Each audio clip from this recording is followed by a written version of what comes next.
Hello everyone, Solidus Link's back once again for part 7, I think it is, of the Dead Rise Infinity Mode playthrough on PS4. Totally gonna deny that zombie entry. So a lot of time has passed between the previous video and now. We're about to go outside and do something potentially pretty stupid. What time are you? Not that incident, that doesn't count. We're gonna find out as soon as we step outside. I completely forget. I know it's right before the 4th day. So there's a couple of things that we can do right before the 4th day. See those headlights in the background?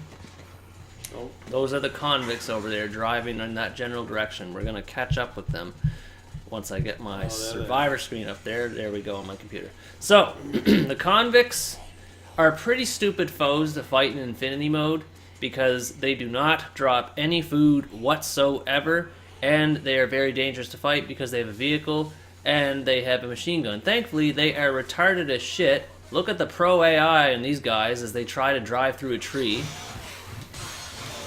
Over and over and over again. You know what? I'm going to see if stealth works against these guys. You know, they talk up a tough game, but they're still pretty stupid. So, there's just something funny about him saying, "Woo!" as he's trying to drive through a tree. Come back here! This was a bad idea! The bullet punch. Ah, shit. He's a pretty good driver, I'll give you that. This was not a good idea. I do not recommend you do this at any point. I'm only doing this because I'm bored and I want something else to do. Nah, nice try, buddy. That's not going to work. Yeah, so proof of concept, they only drop hedge clippers, hunting knives, and boomerangs. Obviously things you would find in any convict's what's that rectangle? backpack. Kids? No, those are toolboxes. Oh. Because they're criminals. They hire instruments of mass construction. Saw blade. So, what we're going to do is we're going to take that big old machine gun that's hiding off the top there. Because there's way too many food items for me to bother holding on to, I'm going to drink this nectar to make space in my inventory. Get rid of these zombies. And we're going to take the machine gun and we're going to do something fun with it. So, another psychopath who can make this playthrough interesting. If I hadn't explained it before, the reason why I'm doing all this stupid stuff like chasing after convicts and sniper rifle wielding psychopaths is because the last video we didn't really have a whole lot of interesting things to do, and I kind of want to not really make a video in the Infinity Mode playthrough unless there's something either funny or intense happening at any given time. So that's not where I want to go. That's the food court. I want to go to Paradise Plaza. You goob. Silly me. But yeah, I want to do more interesting things other than just... Oh, God, I hate it when that happens. I want to do more interesting things than just running around and chopping up zombies, because that's not very interesting to show. Anyone can do that. But really, that just kind of showcases how technically Infinity Mode is really easy whenever you factor in that it's on the PS4 edition. Even on 360, anyone can do. You just have to have a lot of time to do it. So... Of course, the downside is, since it's technically so easy and you just need a lot of time, it can get pretty boring. So that's why these videos from now on are going to try to focus on things that have more interesting things happening than just me chopping and making things dropping. So, here we go. Here is Paradise Plaza. Have you had any luck on your motorcycle shopping, Brett?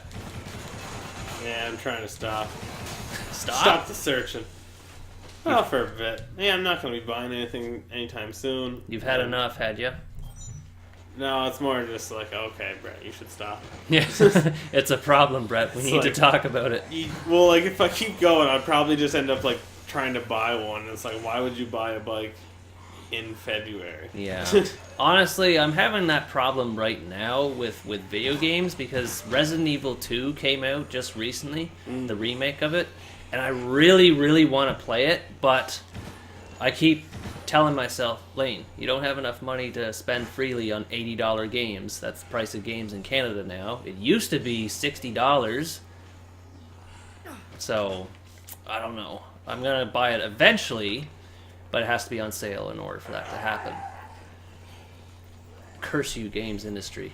Curse you, EB Games. Curse you, economy in general for making video games $80 in Canada. It's ridiculous.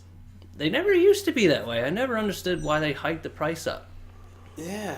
Well, I feel like they did for a bit, then they went back down, and then now they're back up again. I distinctly remember it. Yeah, I remember it being or like a few publishers maybe putting them at 80, and then everyone else like, no, that's dumb. See, I remember a long time ago. This is a very random example to use, and there's Carlito taking pot shots at me, by the way.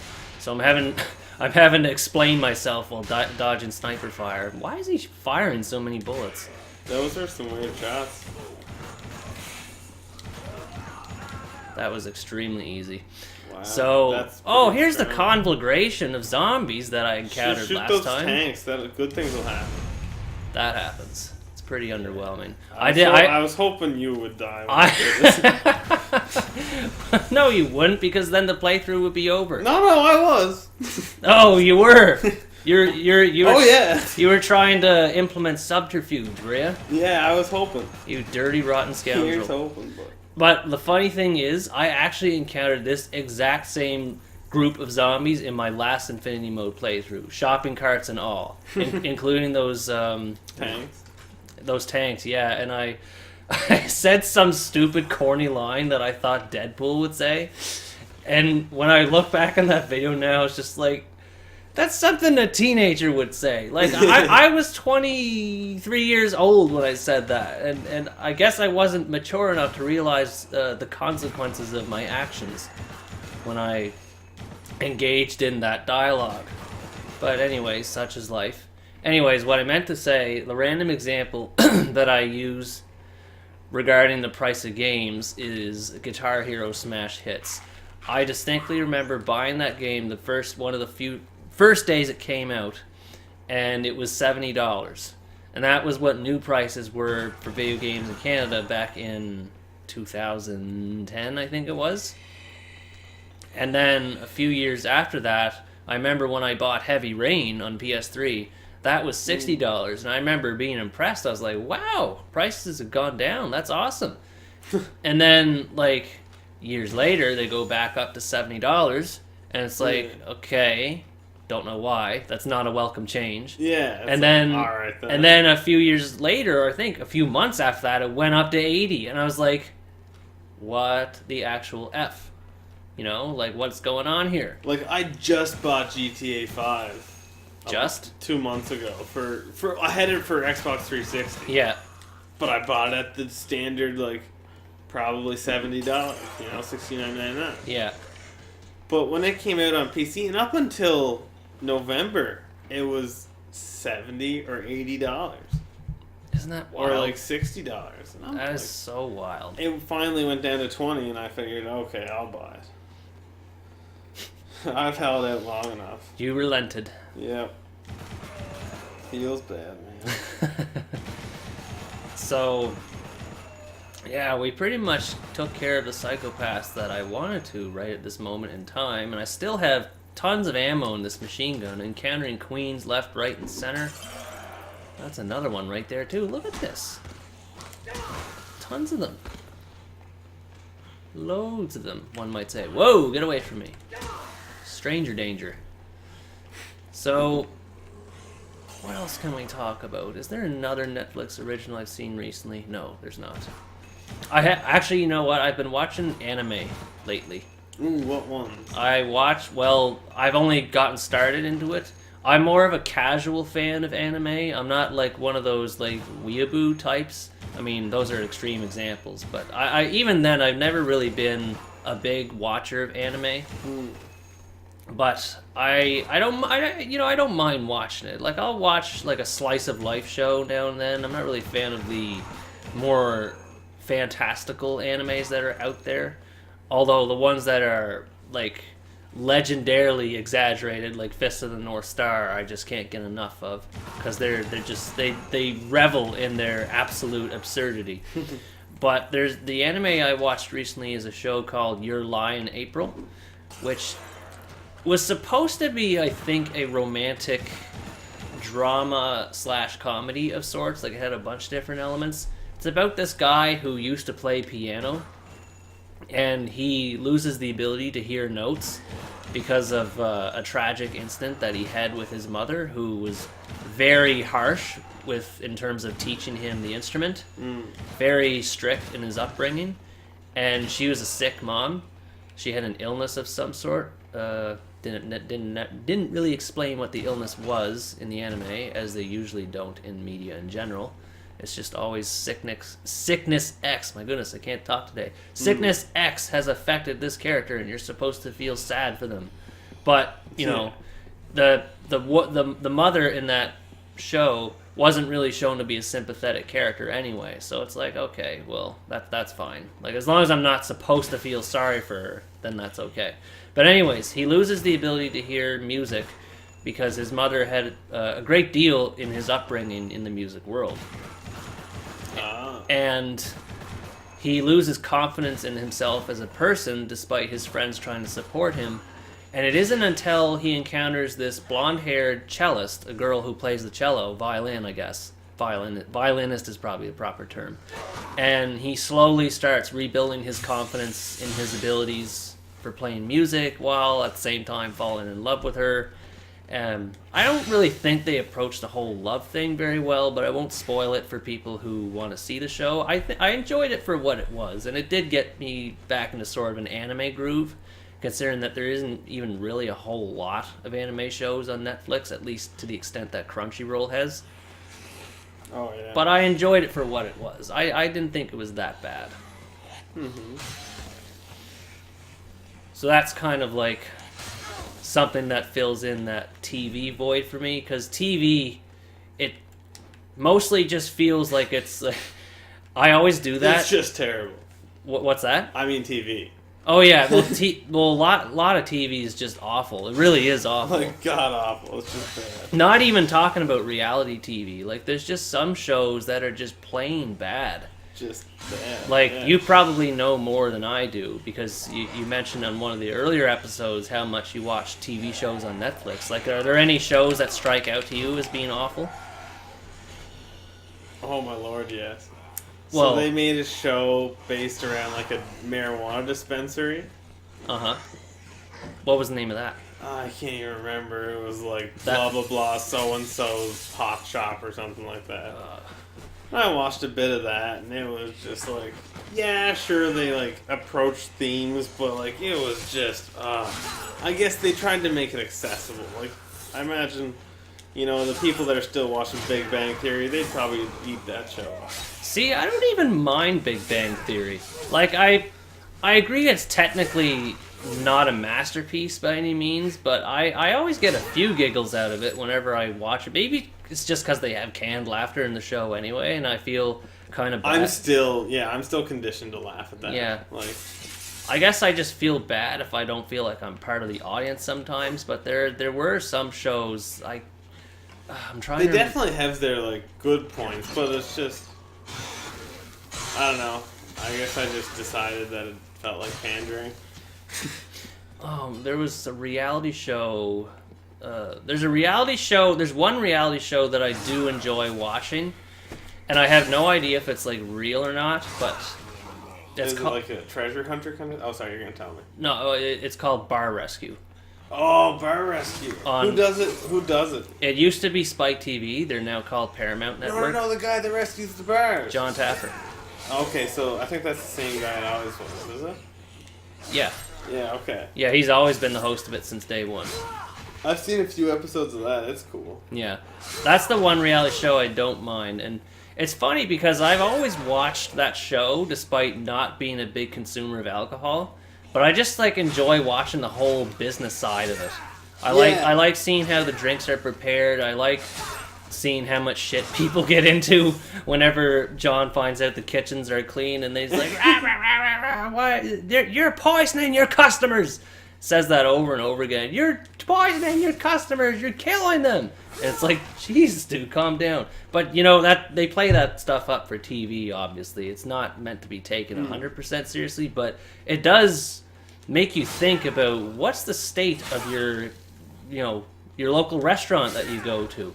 Like, not even like a local restaurant, like any average place that you go to eat, it makes you think like, how did they prepare this food? How did they prepare the drinks? How clean is this place? Actually, another thing, while we're on the subject of cleanliness, which is funny considering we're playing a game with zombies right now, there's a show called CBC Marketplace, and I took to that show. God damn it, I hate it when that happens. There's a show called CBC Marketplace, and I watched. What episode was it? It was the one where they have a ton of episodes. I don't even care. I just ate a steak. I don't even care about food at this point. I'm just eating whatever I see whenever I'm like remotely near the end of my health. But there's an episode in CBC Marketplace where, Jesus, these guys are going to town in Carlito. They're having a time. There was an episode on hospital cleanliness, and shows just like how an extra half hour of cleaning the floors can get rid of so much bacteria. Is it the Fifth Estate that would be like the larger network brethren to that show? I think so. I haven't watched Fifth Estate much, though. I think it's the same idea where they'll like take a topic and they'll just like, you know, investigate and dive into it. I think Fifth Estate is more based on less on the business side of things. Yeah. And that's where Marketplace comes in. Probably just obviously because it's called CBC Marketplace, whereas the Fifth Estate covers the more social aspects of the topics they want to cover. But yeah, there was hospital cleanliness, there was airplane cleanliness I watched. That made me sick to my stomach when I just think about how many mothers have had to change their babies' diapers in the seats that they sit in, and think about how much of a half-ass job that people do to clean the seats of those planes. Yeah. It's just like ridiculous whenever you think about it, and doesn't make you, wow, that was some interesting physics that happened there. Interesting, that's right. But it just makes you think about how much of a half-ass job people do in general, like in life.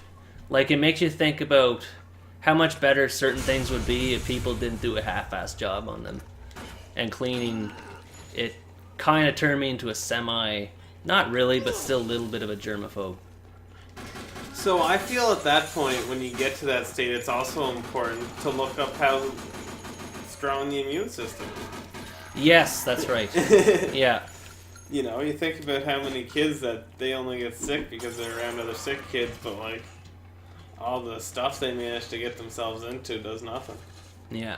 And then you encounter that stuff in the wild, let's say, and then you suffer from whatever you suffer, and then, you know, your body develops antibodies for whatever it is you contracted. Of course, some things you don't want to end up contracting anyway, like hepatitis A and B and that sort of thing. How the hell did we get to talking about this stuff? We're chopping up zombies over and over again with a small chainsaw, shooting them with LMGs and such, and then all of a sudden we're talking about germs on an airplane. Not just any LMG, like a 300-pound LMG. What the hell are these guys carry doing? Around? You look at these devil worshippers. You see what they were doing there? What do you think they were doing? You know what it is? They were trying to reach. They're trying to reach Carlito's corpse up on the walkway. Oh, that is what it is. Yeah.